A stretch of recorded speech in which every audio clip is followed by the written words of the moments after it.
Hey y'all, what's going on? This be your boy, Scotty by Nature TV, and we're here for a brand new episode of Yes for the Miss, where we talk about celebrity gossip, hot topics, and all things reality TV based. I hope you guys are having a wonderful Wednesday, and I intend on doing the exact same thing. What's going on, y'all? All right, now before we get into anything else, I'm gonna let you guys know what we got coming up. Today is Wednesday, which means that tomorrow is Thursday, okay? Now, on Thursday, we will be coming together for the Chasing panel.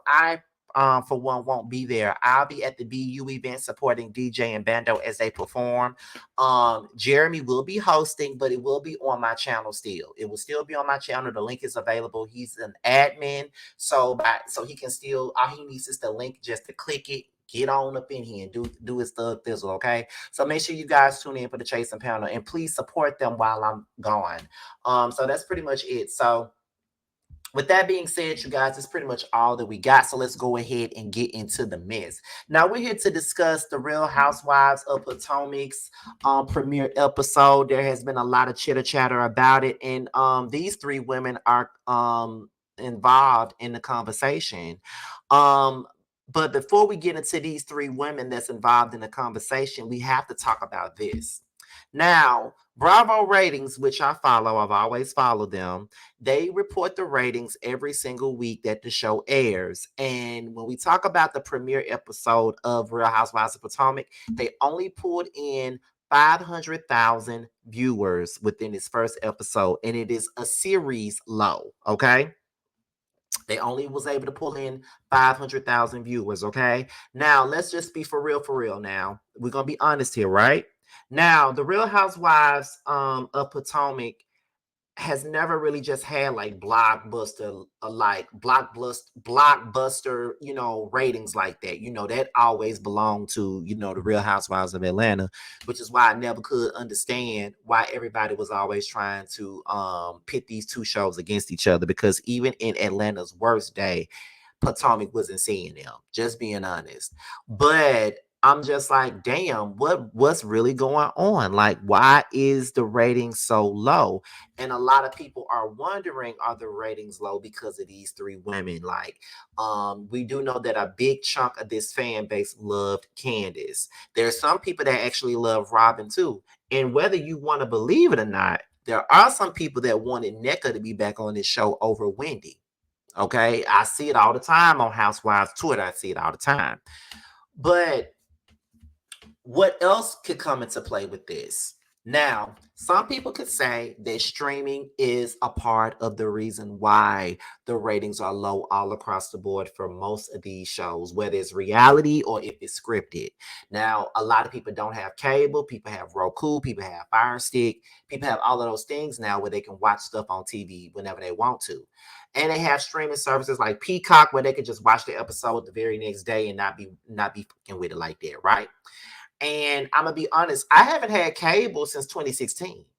I haven't had cable since then. I've been using Roku ever since 2016. And Roku, I watch it live on Roku all the time with everybody else. And then there may be some times where I may have gone out or something like that. And then, I couldn't do it on Roku. I had to watch it on Peacock the very next day, get the cussing and the extended 45-minute, all of those things, So do you think that streaming plays a part in this? Because a lot of people don't watch it live anymore. Some people wait till the next day and watch it on Peacock and call it a day.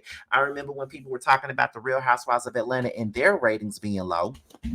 And I remember Candy saying, while y'all talking about the live ratings, we are killing it on Peacock. So it's kind of like, okay, so is Peacock the move now? Like, is streaming services really the move now? Because, a lot of people do watch it on Peacock now, and some people don't have cable. So, that is one of the things that could be discussed. Or is it because Candiace is no longer on the show?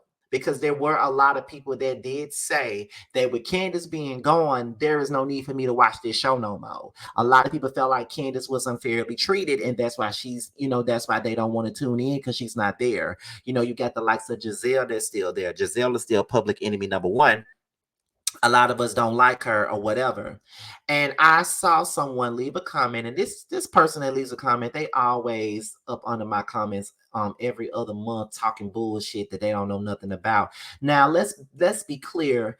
I never said that I was boycotting this show. I always made it clear that I wasn't going to boycott it.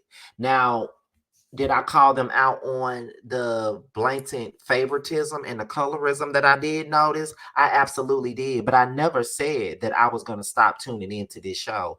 I've always tried to say, let's try to give it a shot and see what it's going to be this season. I'm because I am a reality commentator. Like I do commentate. I've built my channel, commentating on reality shows. So yes, I'm gonna tell people to try to tune in to see what it's gonna give. I was interested in knowing what the dynamics were gonna give after Candiace was gone, after Robyn was gone. Didn't too much give a fuck about Nika not being there no more because she was a nobody to me anyway. But I was interested in seeing this new dynamic of the show. So I, for one, Scotty by Nature never said that he was boycotting shit. I don't know where the hell that damn flea that commented upon my video ever got that from, but I never said that I was going to boycott shit.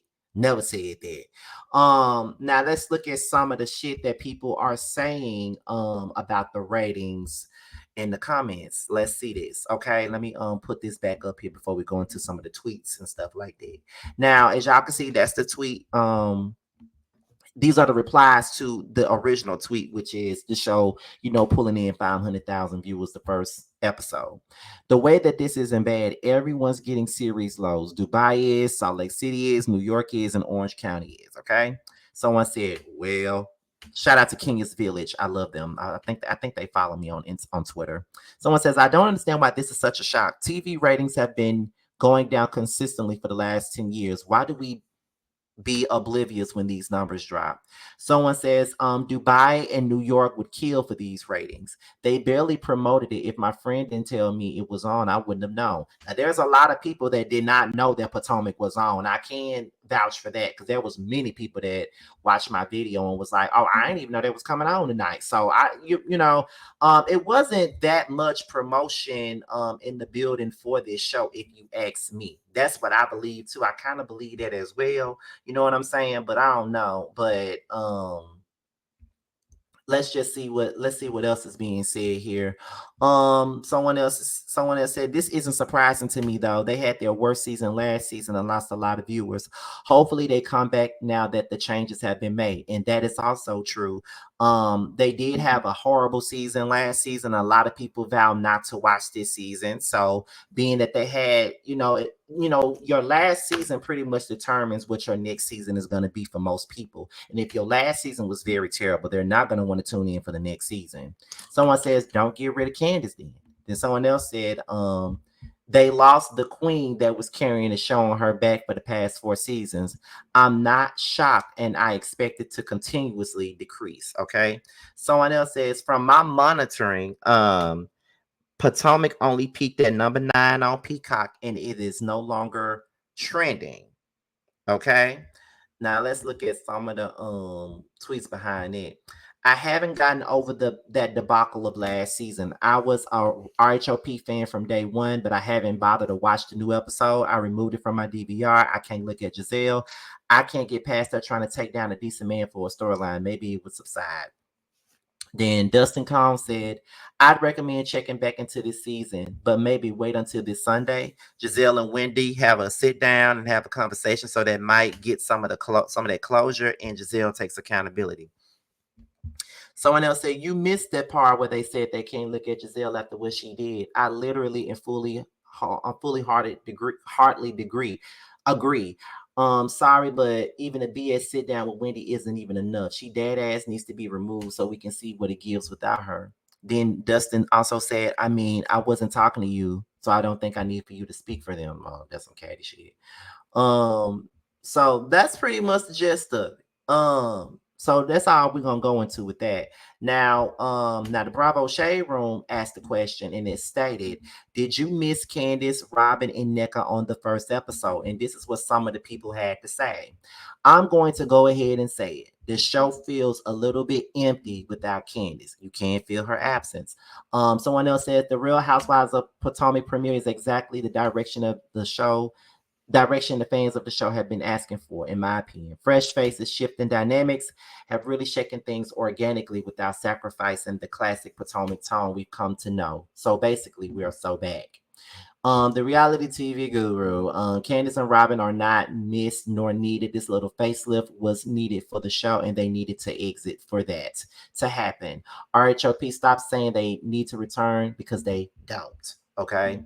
Someone else said, I'm so happy that NECA isn't on this season. Someone says RHOP does feel really odd without Candiace and Robyn. Someone else says, I didn't necessarily miss NECA, but I would have liked to see what she could have brought for her second season. Last season was consumed of everyone else because she was consumed of everyone else. Y'all remember this lady? Nope. Let us thank God NECA is not back to ruin another season of RHOP. Someone else said, and there's used to be this little brown girl. I'm sorry, this little girl named Candiace Dillard Bassett on this show, but the other girls couldn't take her because she knew how to read and came from generational wealth.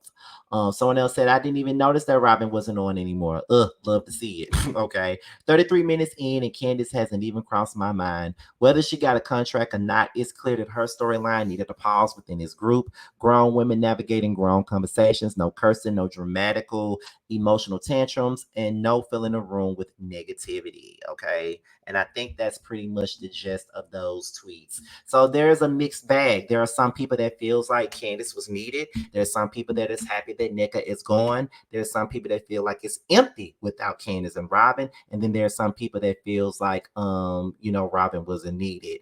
I will go on record to say that it was kind of weird watching Potomac without Robyn, although I can't stand Robyn. It was weird seeing the show without her, and it was weird without seeing it without Candiace as well. NECA, I didn't care either way. But I'm gonna give this show a chance. I'm gonna give it a shot. I'm going to continue to support, and I'm going to continue to give y'all the reviews, and we're going to continue to give y'all the panel every damn week. So it is what it is. So let's see what the show gives leading on. So with that being said, what is your opinions on why the show is tanked in ratings the first episode? Let's talk about it down below. With that being said, this is your boy Scotty by Nature TV. Be sure to like, rate, comment, subscribe, share this video, and also click on the notification bell so you can be notified whenever a video drops. And if you want to follow me on any form of social media, my Twitter, my Instagram, and my TikTok will be down below. With that being said, you guys, your boys up out of here, and I will see you guys on the next one. Bye, y'all. Gon' shake your ass, booty acting up. Gon' grab your drinks, baby, pass the Dutch. Damn, shorty bad, looking bad as fuck. Don't sweat it, ain't no competition, I said it. Don't exist to the beef, motherfucker, I did it. Pull up, knock your coins like Mario. Couldn't stop me do 100 miles of cardio. Damn. You niggas stay faking, you niggas stay hating, you niggas so basic. You felt the win, so don't test me, nigga. My team elite the weapon, Joe Pesci, nigga. They hate to see me win, so I cause them frustration. Hate to see my name, so I give them penetration. Bro, running this race on you fucking lanes. Spin the block, Debo, bitch, tucking chain. Bam. Nigga high. Don't sweat. Don't stop. Don't sweat. Nigga high. Don't sweat.